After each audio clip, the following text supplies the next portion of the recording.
I now hand the conference over to Mr. Radesh Welling, Managing Director of Navin Fluorine International Limited. Thank you, and over to you, Mr. Welling. Thank you. Good afternoon and a warm welcome to all the participants. I'm joined by our CFO, Mr. Ketan Sablok, and Strategic Growth Advisors, our Investor Relations Advisors. I hope everyone got an opportunity to go through our financial results and investor presentation uploaded on the stock exchange as well as on our company's website. We hope you all are doing well and all your loved ones are safe. To start with, due to COVID-19 and nationwide lockdown, we had to temporarily suspend our operations in month of March and April.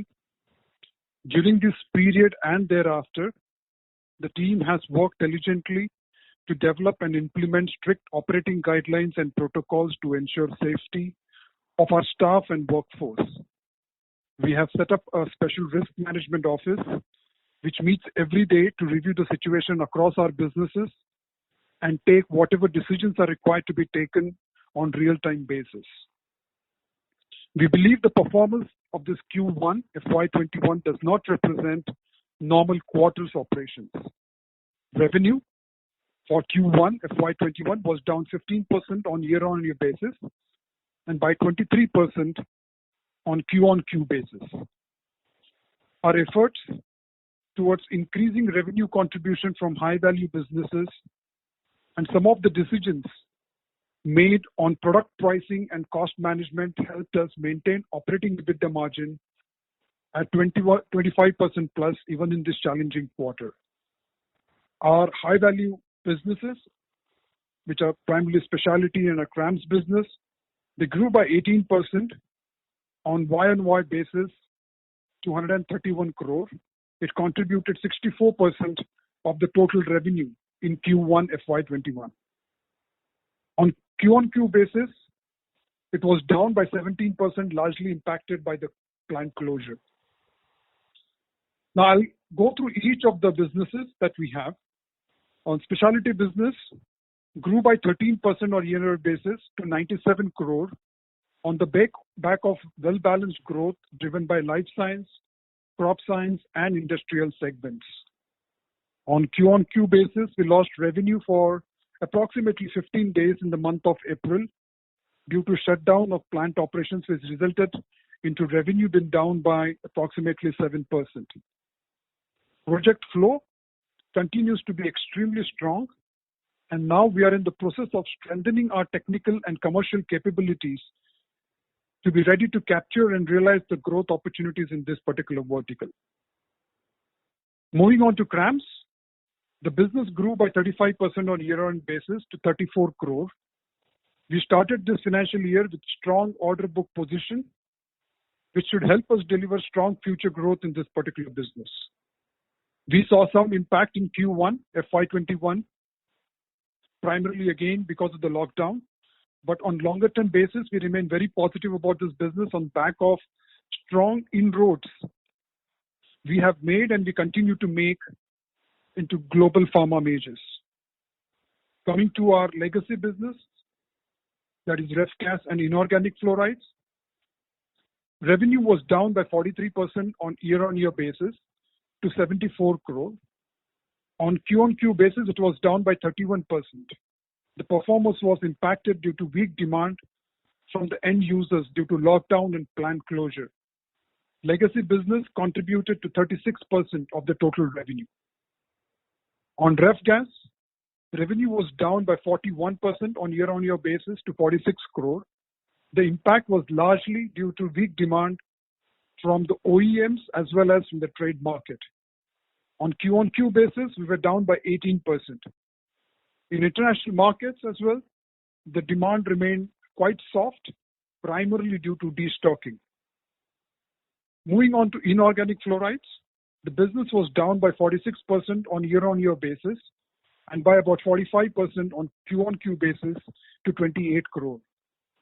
This was mainly due to significantly lower demand from stainless steel and glass industries compared to last year, as many of the end users closed their operation during this lockdown. Coming to our new business vertical, high performance product, the work is progressing well and we remain on schedule for completion of the project by Q4 FY22. To sum up, we believe our business will benefit from strong tailwinds in the coming years. We are very confident to navigate through these tough times and emerge much stronger and leaner. That's it from my side. I'll now hand over to Ketan to give you brief on the financial performance of the company in this quarter. Ketan, over to you. Thank you, Rajesh, and very good afternoon to all the participants. I hope all of you are safe and in good health. I'll just share the highlights of our financial performance, following which we will be happy to respond to your queries. So on a YOY basis, the performance has been as follows. Company has reported net revenue from operations of rupees 205 crores in Q1 FY21 as against 242 crores in Q1 FY20. It's down by about 15%.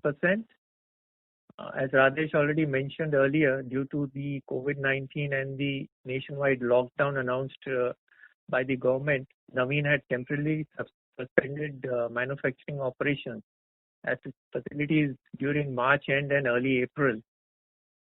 Therefore, the Q1 FY21 performance doesn't represent a normal quarter of operations and is strictly not really comparable with the previous period.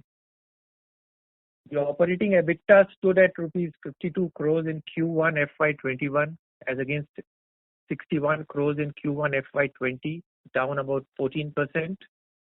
Operating EBITDA margin stood at 25.4% in Q1 FY21. The increased share of high value business helped us to maintain these EBITDA margins in spite of business challenges and the plant shutdown.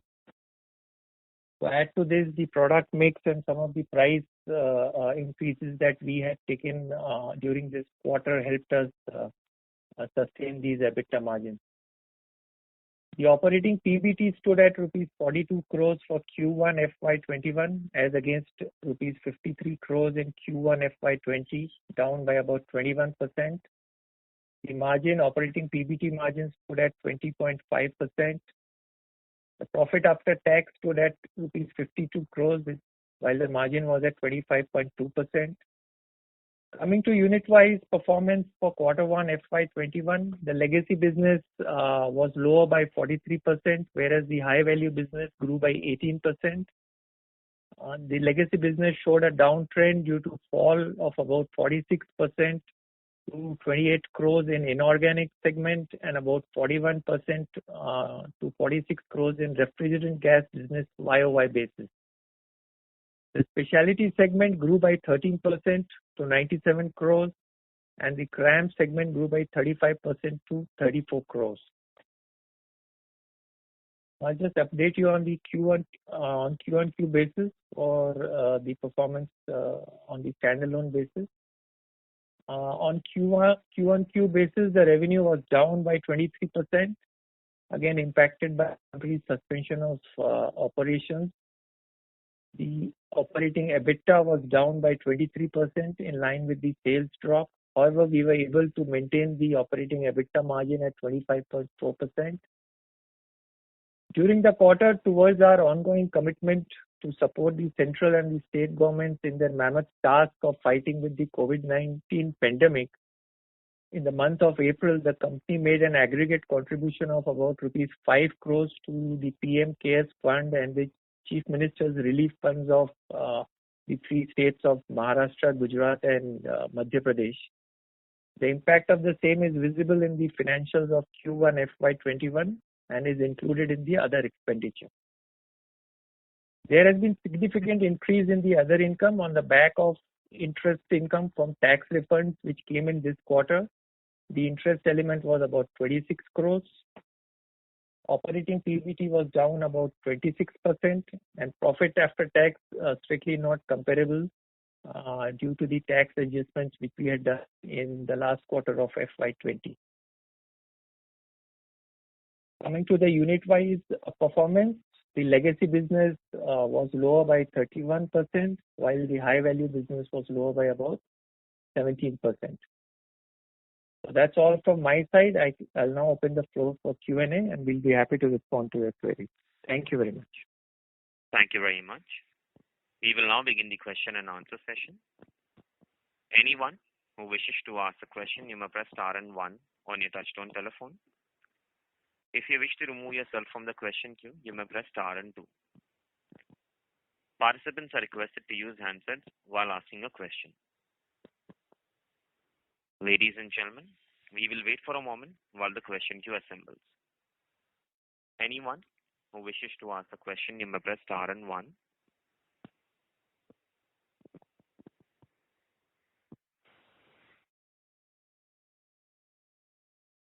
First question is from the line of Sudarshan Padmanabhan from Sundaram Mutual Fund. Please go ahead. Yeah, thank you for taking my question. Sir, my question is on this legacy business, which has been sharply down. And if we are talking about, I understand that, the domestic, there's complete lockdown. It was basically seen in the month of March, April, May, etc. But with the, lockdown coming out and basically in several states in India as well as several countries, I mean, can you give some, the thread across how you are seeing inorganic demand and, demand improving for the ref gases? I mean, how has the traction been from the low point? Yeah. So when we got into this particular financial year, lot of our customers, were completely closed down, both for ref gas as well as for inorganic. So, the stainless steel plants that we supply to were completely shut down, etc. They remained shut for majority of the month April, and May is when they actually started, their operations back. They still continue to operate at very low capacity. And, the reason that we are getting from them is primarily because from their side, they're actually seeing demand being very slow. And for them, there is a lot of destocking that is happening. So today, if I look at inorganic business, the demand has not come back for our customers to the pre-COVID level, because of which they are not operating their plants at the pre-COVID level. We expecting that in Q2, they should be back to pre-COVID level. And once, the things start normalizing, then we should be able to start seeing two things. One, destocking of restocking of a lot of that inventory that has got destocked, and also impact on the demand for our product because of their demand going up. So we expect that some of that demand lost, we should actually be able to cover up in the following quarters in this year. On ref gas, there is a slightly different story. Not only did we actually lose the volume, but we lost the volume in typically the seasons which are typically considered to be high demand months or high demand season. So that is where we believe the impact will be a lot more going forward. Again, some of the OEMs have again started operating. They are not yet to the pre-COVID level. The trade market has started operating from June. Again, initially they are basically just consuming all the stock of the inventory that they had. And we expect that from beginning of next month, that the demand for ref gas should be relatively similar to what was at pre-COVID level. And as far as the pricing, how are they, sir? I would understand that if the demand comes down, you would have had a whammy from the pricing side as well. No, the pricing has actually remained fairly stable. In some cases, we actually managed to take the pricing up. The reason being, a lot of what we were seeing on the demand side had nothing to do with the pricing. It was primarily because their demand for their products just wasn't there. So I don't think during this time there was any impact on the pricing act. In some of the cases, in some of the segments, we were actually able to take prices up for some of our products in inorganic and ref gas. Sure, sir. But then you talked about the plant being shut down for a period of time because of this lockdown, and despite of that, if I look at the high value business have grown by about 18%. So can you give some color? If the lockdown was not there and the plant was running, I mean, were we how much of additional sales we could have done? I mean, can you give some clarity? Because when we started off, we were very buoyant on both CRAMS and specialty as well to do this year. So do you think that things will accentuate in the second quarter, given that, we will be operating full quarter, instead of probably 10, 20 days being shut down? Yeah, so the answer is going to be different for these two businesses within the high value category. On specialty, we lost almost 10 to 12 crores of sales because of this shutdown. So, because for the first 15 days, we were just not able to produce anything. And after that, even after the manufacturing started, we had to actually bring the production up in a very phased manner. So totally, if you look at what we had estimated versus what we did in this particular quarter, there was a delta of about 10 to 12 crore. Having said that, a significant portion of that is actually lost because, even at pre-COVID level, we were actually running the plant to almost full capacity. Even post-COVID, we actually continue to run the plant now at full capacity. So going forward, it's the capacity. So on specialty, it's primarily the capacity, which is the constraint. It's not so much of a demand. So, as I mentioned earlier, the overall demand continues to be strong on the specialty side. But, would that 10 to 12 crore actually move into Q2? The answer is no. Not all of it is actually going to move into Q2. But overall, we feel positive about the foreseeable future of the specialty business as we have been giving in the commentary. On the CRAMS we side, will still look at that 25% kind of a growth this year. That's right. 20 to 25% growth. Yeah, whatever we have indicated earlier, we have strong reason to believe that we should basically be ballpark around the same number. On CRAMS, we started the year with pretty strong order book. So let's assume, we are just comparing the order book on 31st March or let's say 1st April 2020 versus 1st April 2019. The order book position was significantly better, which also means that, overall this year is going to be better than what we had last year.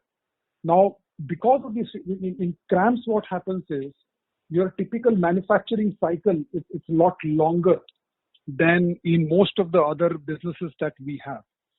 So some of that, the cascading effect, you will actually see in the following quarters in terms of sales bunching up. So unlike in specialty, where there clearly is going to be some business lost because of shutdown, in CRAMS, there is no business that will be lost because of that shutdown. It will basically just accrue in the following quarters. Sir, one final question from my side on the cost. I mean, if I look at the other expenses, we have seen a considerable cut.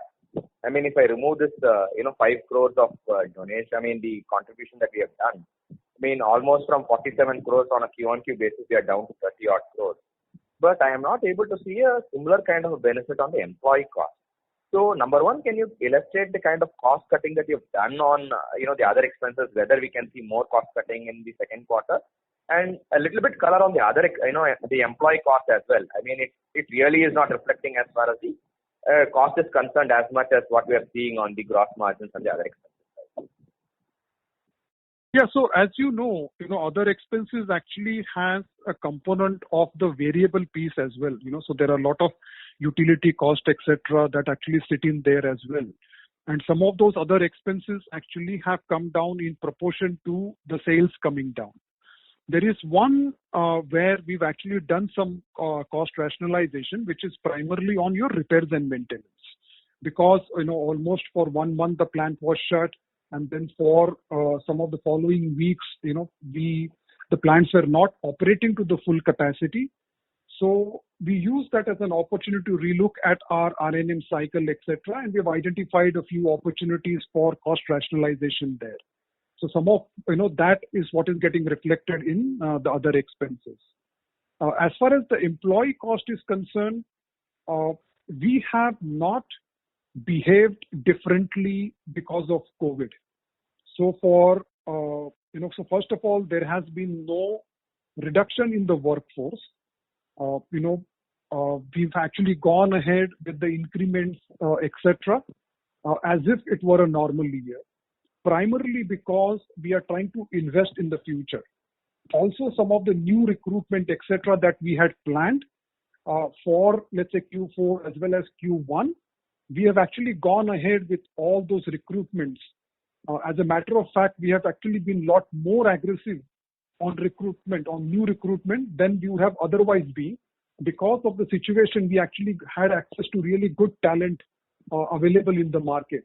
So given our growth plan, we have actually gone aggressively in terms of hiring, etc.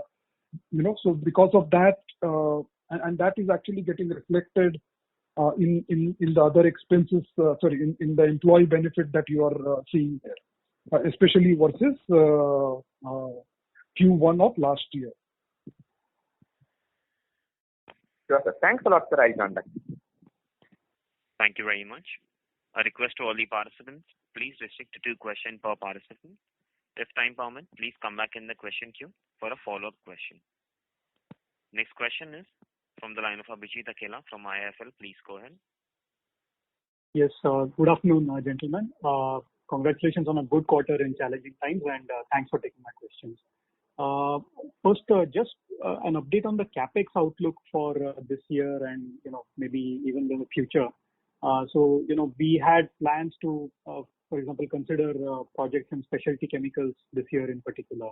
So now, how does this whole environment sort of change those plans, if it does at all? And what kind of timeline and what kind of capex budget should we expect for this year and maybe next year? Yeah, so as far as the overall plan is concerned, especially related to specialty, nothing has changed from what it was pre-COVID. So, what the capex plan that we have been working on in this particular BU, we continue to work on as we have indicated in our earlier commentary. As soon as we are ready with our plan, we will be presenting it to the board, and once we have the approval from the board, we will be happy to share with all of you, and that should happen in the next few months on the specialty.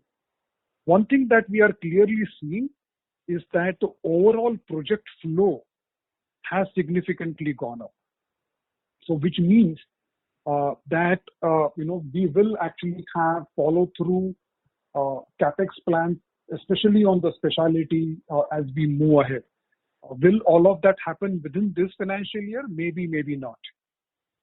Specifically on the question you asked related to capex budget, we typically don't work on any preset capex budget.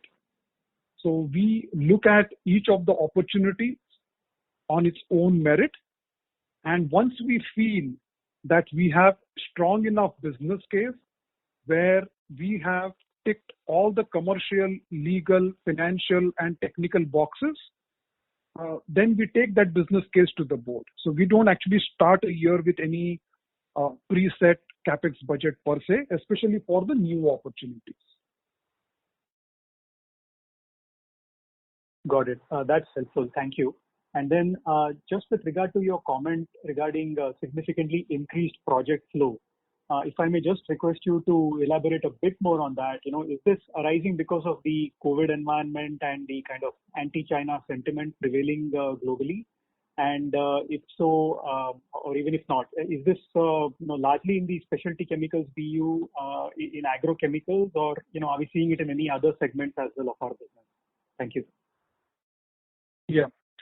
So when I talk about project flow, let me differentiate between number of inquiries coming and number of project flow. When I talk about project flow, I'm talking about projects typically emerge out of engagements with select few customers.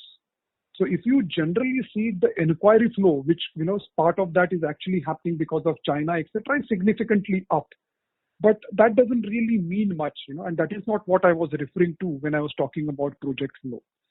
The increase in the project flow, let's say, in Q1 versus, let's say, Q4 of last year or Q1 of last year, is primarily because of three factors. One is basically because of the strategy that we made in terms of, the 3P framework that we developed last year and the overall approach to market that we came up with last year, etc. And some of these engagements actually started last year itself. And what we are seeing today in terms of project flow is result of those engagements. So that's basically part number one. Part number two is some of the projects that we had earlier got or earlier received. So those we have actually executed quite well, because of which we had opportunity to go back to the same set of customers and ask for more number of projects, which has also started happening both on the pharma side as well as on the agrochemical side. And the third point, which is something that I had mentioned earlier also, we continue to see very good set of opportunities beyond these four business units that we have. So which are not typically from either of the segments that we currently play in. So that continues to be pretty good. And some of these projects are actually coming from outside of the segments that we typically play in. Great. Thank you so much and wish you all the best. Thank you. Thank you very much. Next question is from the line of Siddharth from Equirus Securities. Please go ahead. Hello. Hello. Go ahead, sir. You're audible. Yeah. So first one was on the molecule that we are supposed to commercialize in CRAMS in 1H FY21. Any updates on that?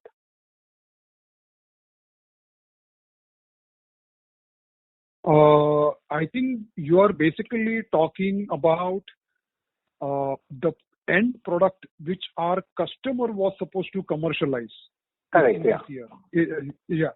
So that product, has been commercialized, and the initial feedback that we have received from the customer has been extremely encouraging.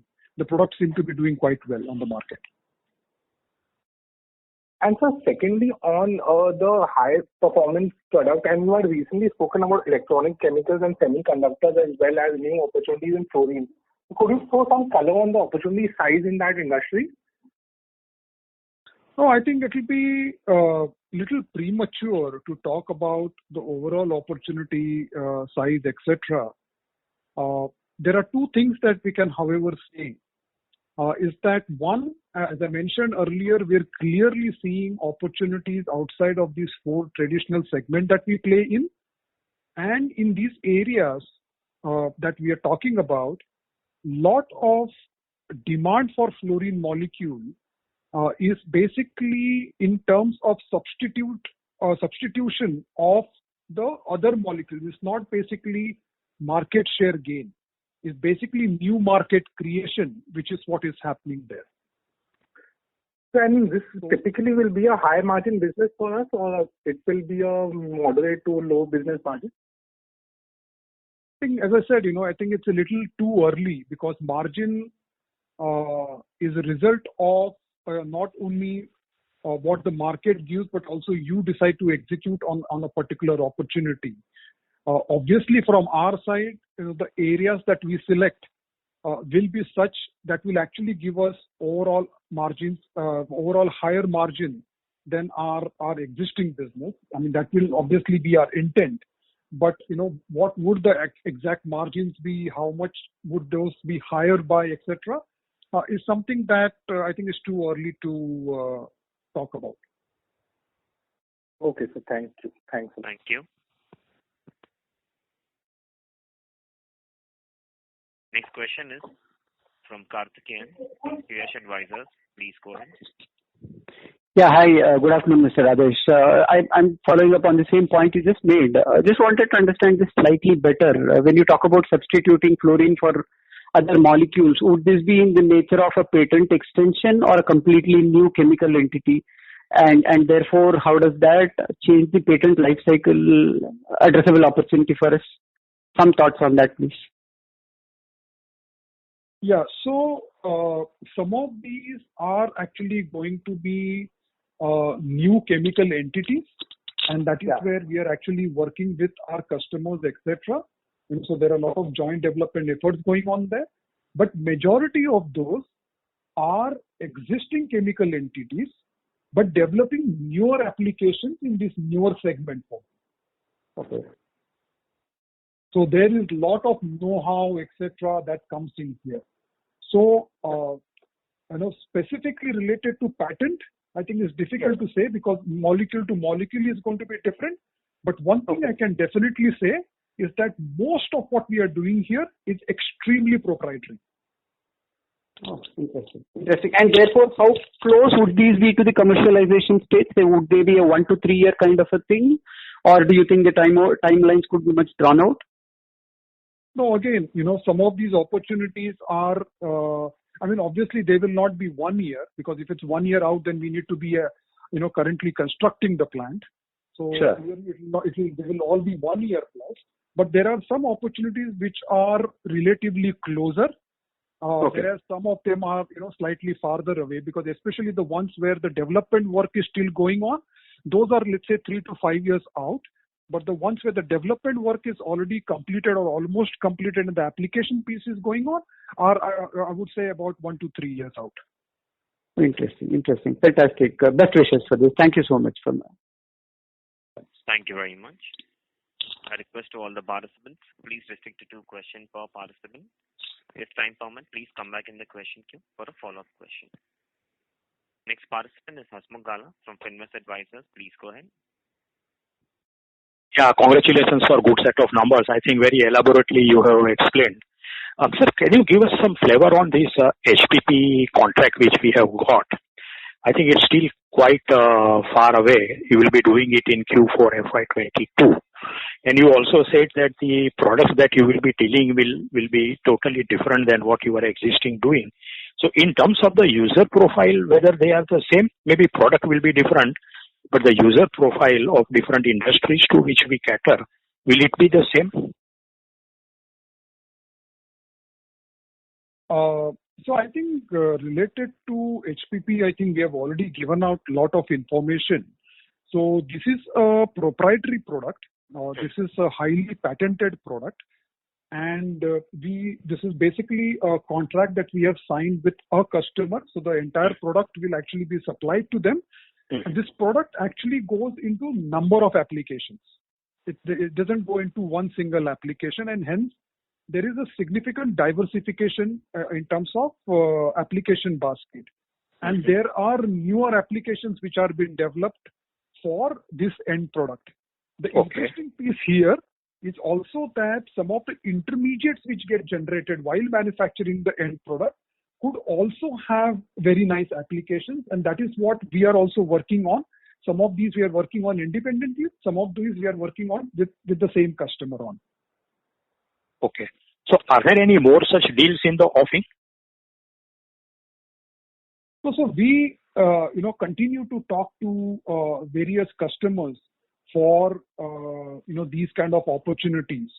This was a $410 million contract. Yes. So of course, it's not like, there are many $400 million contracts. Some of them are smaller, some of them are significantly smaller, etc. But eventually the goal is that whatever opportunity we work on, even if it is small today, should eventually lead to that particular bigger scale. one. That could actually happen because that product scales up, or that relationship with that particular customer scales up. Okay. And sir, can you tell us that you are not, say, having any budget for the project CapEx, but what will be your routine CapEx? and whatever project we have started completing FY 21 or 22, just to understand the cash flows. So I think the routine capex is just in terms of your normal plant upkeep, etc. Yeah. Which is typically we typically have in the vicinity of about 50 crore plus minus. And every year we tend to take a few kind of a debottlenecking project. So depending on the scale of the debottlenecking project, the number could go down or go up. We are actually looking at a few such debottlenecking projects both in Surat as well as in Devas. So we currently are working on those projects. So I think in the next few months we would probably finalize this, and then we would be happy to share the exact number. Okay. Thank you very much, sir. Wish you all the best. Thank you very much. Next question is from the line of Ritesh from Ambit Capital. Please go ahead. Hi, sir. Thanks for taking my question. Just one check I wanted to do. I mean, I while you say that there is a lot of project demand coming in, I do see a lot of increase in the competitive intensity as well. I mean, because I know that, let's say, a lot of your listed peers are expanding capacities. One of the unlisted peer has almost doubled the capacity. So in that context, I just wanted to check with you, is it the flow of projects to India itself is increasing? Or is it that within the fluorine space you are getting more projects versus some of your competition? And are you also expanding your chemistry capabilities to move beyond fluorination? So if you could just clarify that, that will be helpful. Yeah. So I think what is important to understand is the distinction between inquiries and project flows. So clearly the number of inquiries coming into India have really gone up. And that has benefited everyone, including Navin Fluorine. But what I was talking about was qualified projects. Okay, so what we are trying to do is some of these projects require very basic chemistry. Even within fluorination, they require very basic kind of fluorination, etc. And we have decided that we will not play into any of those basic chemistries. So there are two things that we are looking to do. One, within the fluorination, so though a lot of times we tend to think fluorination as one basket, fluorination is like an ocean. So right from very basic Halleck's reaction, you can go into very, very complex piece within the fluorination piece. So we are trying to migrate towards the high value piece within the fluorination space. And as you very rightly indicated, we are also looking at some other adjacent difficult chemistries to get into. So a lot of these projects that we are now focusing on are based on these three criteria. A, do we have the building block? So are we able to control the value chain or own the value chain in that particular product category? Second, does this require a simple Me Too chemistry which anybody can do? Okay. And the third piece is that is there any other bolt-on chemistry that we can develop expertise in through this project delivery? So typically if the project has to tick at least two of these three boxes for us to say yes to a project. Mm-hmm. And just on the competition bit, I know that there is the whole tailwind of China, Europe, shift to India, etc. But then you see many Indian players also trying to aggressively ramp up on some of the capabilities. So do you see a sort of margin pressure? May not be today, maybe 2-3 years down the line. Could there be a margin pressure kind of a thing? I know you are talking about specific capabilities and high-end capabilities, but could there be a chance that as the revenue size grows bigger for the project, the margins may actually see some bit of compression? Even let's say for your CRAMS business, as things get commercialized, probably margins may get compressed. Yeah, so these are two different questions. Let me address the CRAMS piece first. On CRAMS, as we have indicated, that as the projects scale up and the products either get ready for commercialization or the products get commercialization, your contribution margin or your gross margin will go down. But because the scale will go up, and hence that will actually be able to absorb the significant fixed cost that we have invested in that particular business, your EBITDA will continue to remain all more or less same. Okay, so on that is the story on the CRAMS side. On specialty, what we are seeing that these inquiries, there is almost like a natural selection that happens in India. Okay, so there are these projects are, let's say, A type, then they typically go to company A. If they are B type, they typically end up going to company B. There are seldom any project where we will be directly competing with, let's say, another company, either a listed or unlisted company within India. So a lot of that natural selection actually happens as a part of the conversion from inquiry to project. Got it. So to answer your question, Yeah. That's very helpful, sir. The last one please go ahead. Yeah. So to answer your question, would margin get compressed? That is difficult to tell, but the margin compression will not be directly proportionate to the inquiry flow into India. Got it. Thank you very much. Next participant is Dhaval Shah from Girik Capital. Please go ahead. Hello. Yeah, sir. So my question is, continuation of the competition scenario which you explained the previous participant. So this is about India, but on a global scale, when our client is, we get a business from a client, then how does our client do the selection vis-a-vis any other company in their own geography or all over the world?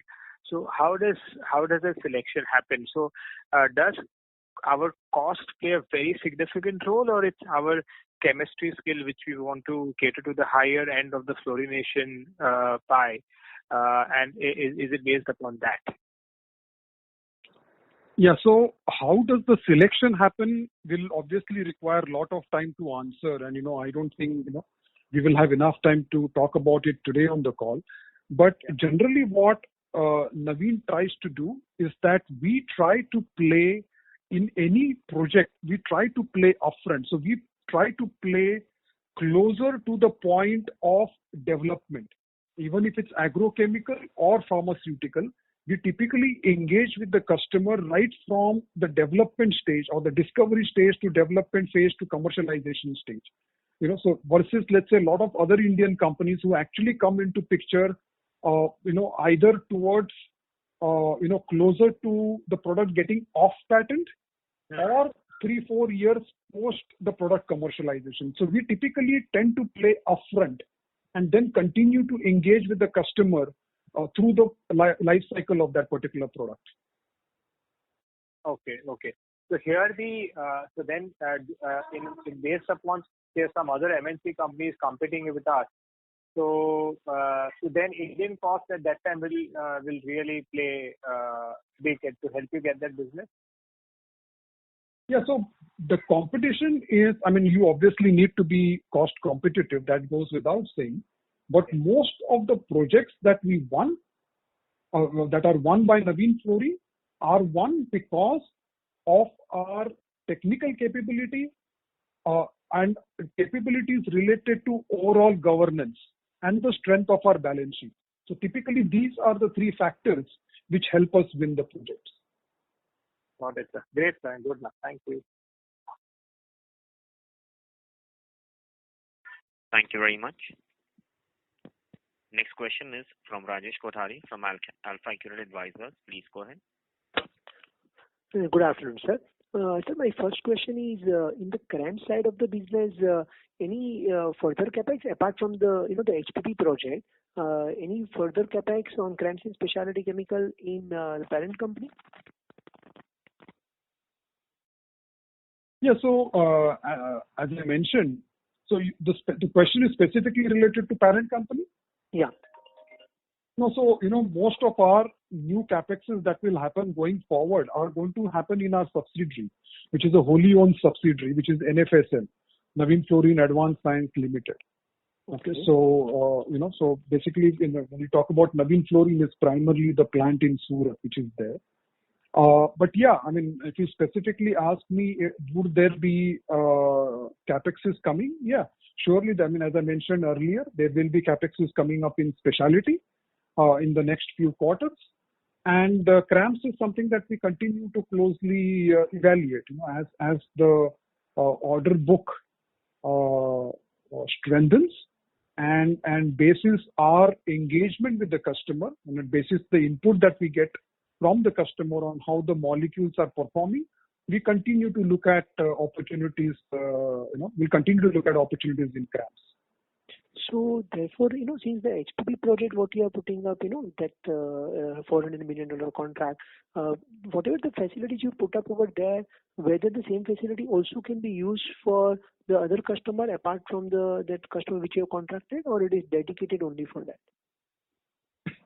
So if you look at that entire capex, had two elements.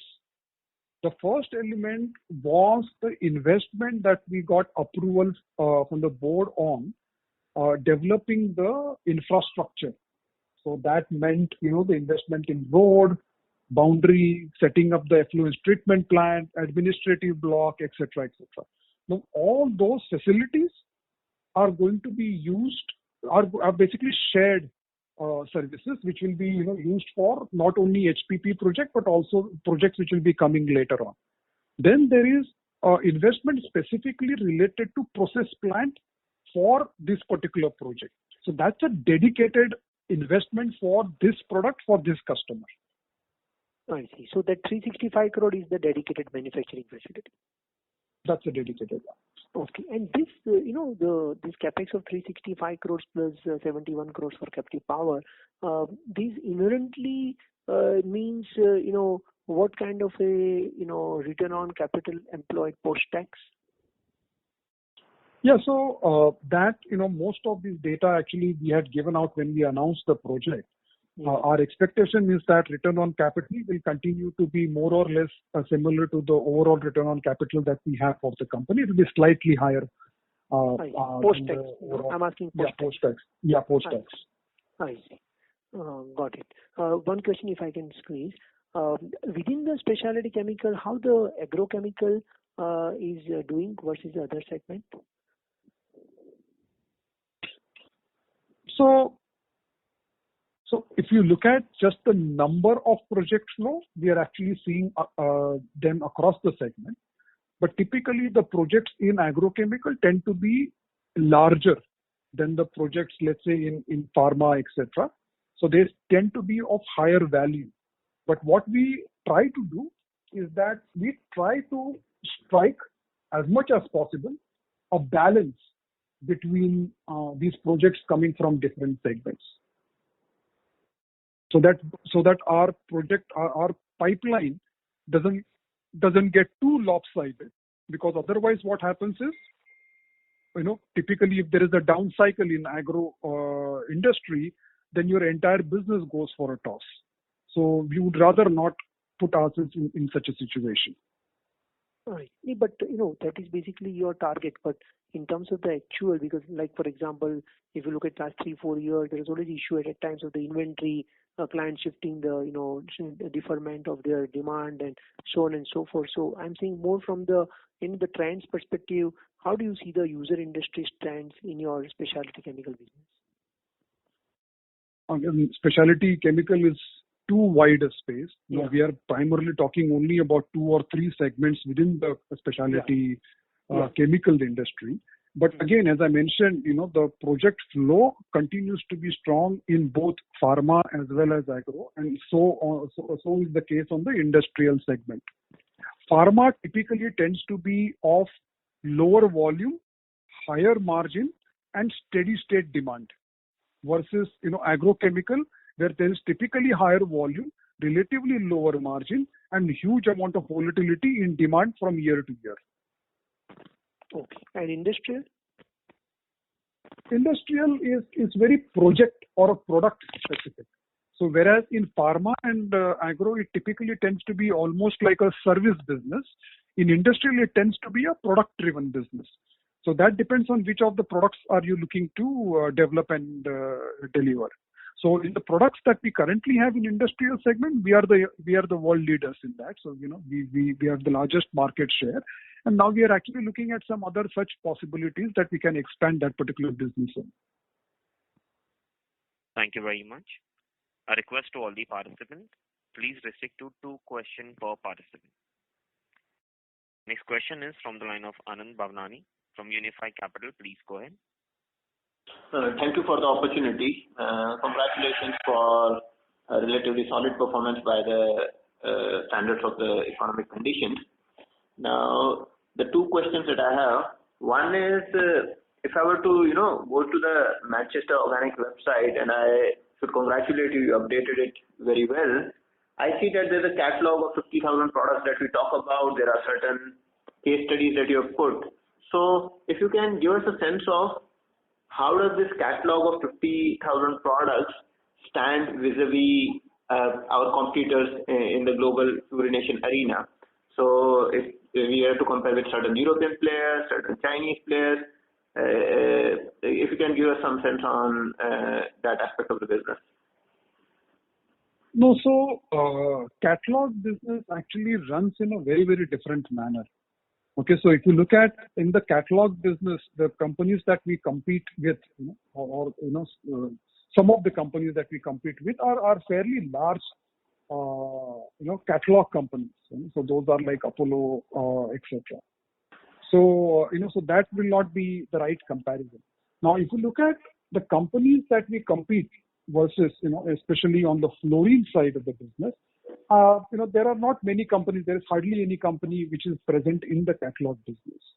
Okay, so I mean, I don't know even one company which is actually that has a catalog business. But if you look at these 50,000 molecules, these molecules actually have been developed over years and years. Okay, and they just are there. So what this catalog of 50,000 products actually does for you is that, typically it gives you a reach within the medicinal scientists or chemists within these pharma companies, who whenever they require any molecule, any fluorine starting raw material, they look at this particular catalog and then select one of those or a variant of one of those, and that actually becomes like a conversation starter for our CRAMS business. And lot of products which have actually got developed in this business have actually emerged from those conversations. And that is how that catalog really helps us. Okay.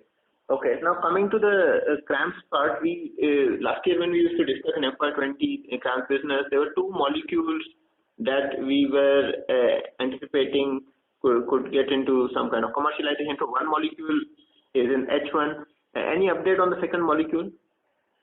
No, the second molecule, as I had indicated that time, the customer had actually gone back to the drawing board and trying to reformulate that particular product. But that customer has actually, the focus of that customer has actually shifted from this molecule to a lot of other activities that are going on inside the company. They also had a change in the CEO, which is what I had indicated, because of which this particular project had actually gone on the back burner.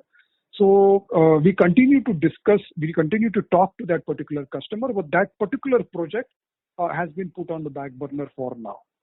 Sure.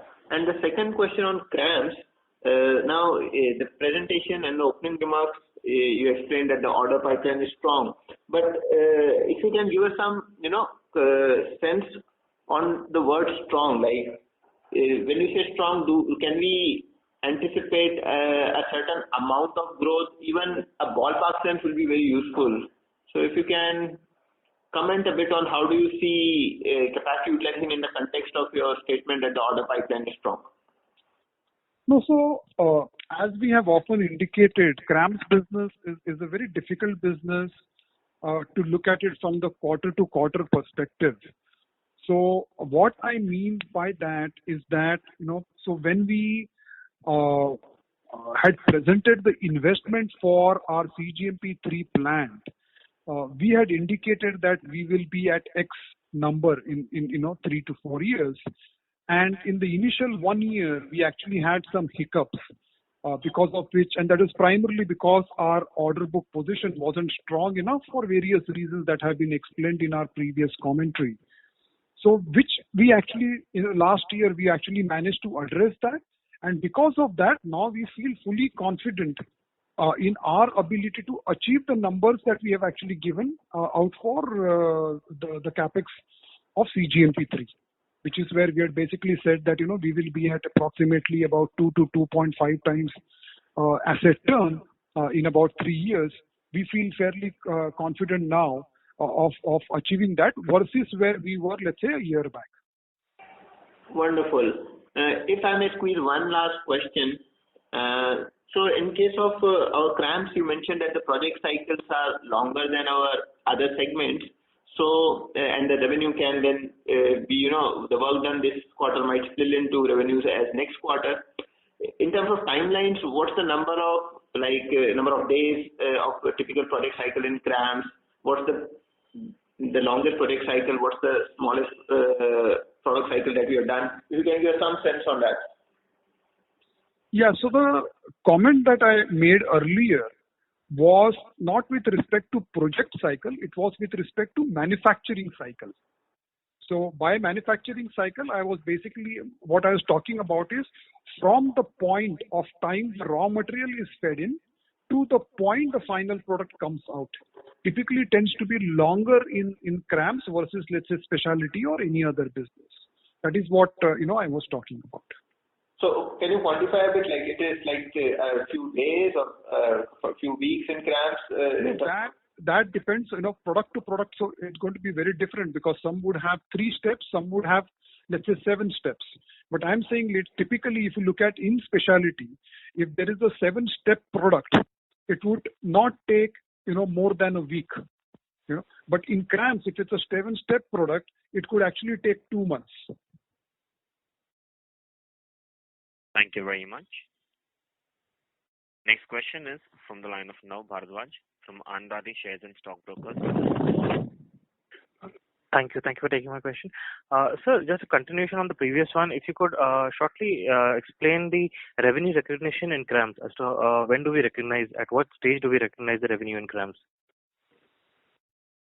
So the revenue recognition happens at the same time for all the businesses, which is when we actually make the sale. So in case of CRAMS, depending on the payment term, so if it is, let's say, CIF or FOB, let's assume it is CIF, so it will be the bill of lading date.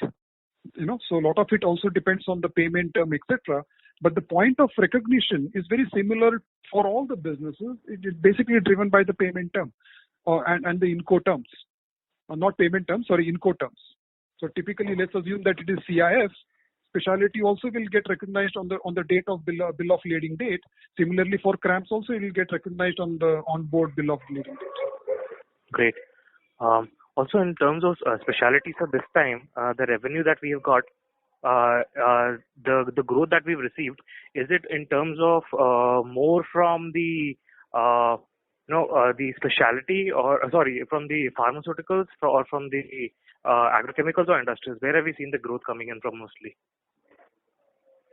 So in this specific quarter, yes, we sir, actually saw more growth coming from industrial and agro than from pharma. All right. And what about the sustainability of these growth that you received? I think we should be able to, from quarter to quarter, these 3 segments will have slight up and down. But as we have always indicated, we believe that our growth in specialty will continue to be driven by these 3 segments, at least for the next year or so. So, when we talk about a distribution of 40-40-20, we believe it will basically continue to be approximately 40-40-20. From quarter to quarter, it could be slightly up or down. All right. And a small bookkeeping question, sir. Do you expect to maintain the same tax rate that we have currently? Ketan? Yeah. For the current year, we'll be maintaining the same tax rate. And any guidance for the next year, sir? Yeah, so we'll take that call closer to this year ending. All right. Okay. Thank you so much. All the best going ahead. Thank you very much.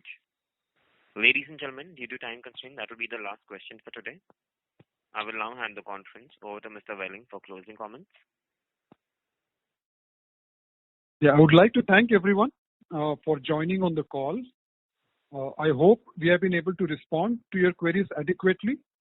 For any further information, request you to get in touch with SGA, our investor relations advisors. Please take care and stay safe. Thank you very much. Thank you very much. Thank you. On behalf of Navin Fluorine International Limited, that concludes this conference. Thank you for joining us. You may now disconnect your lines. Thank you.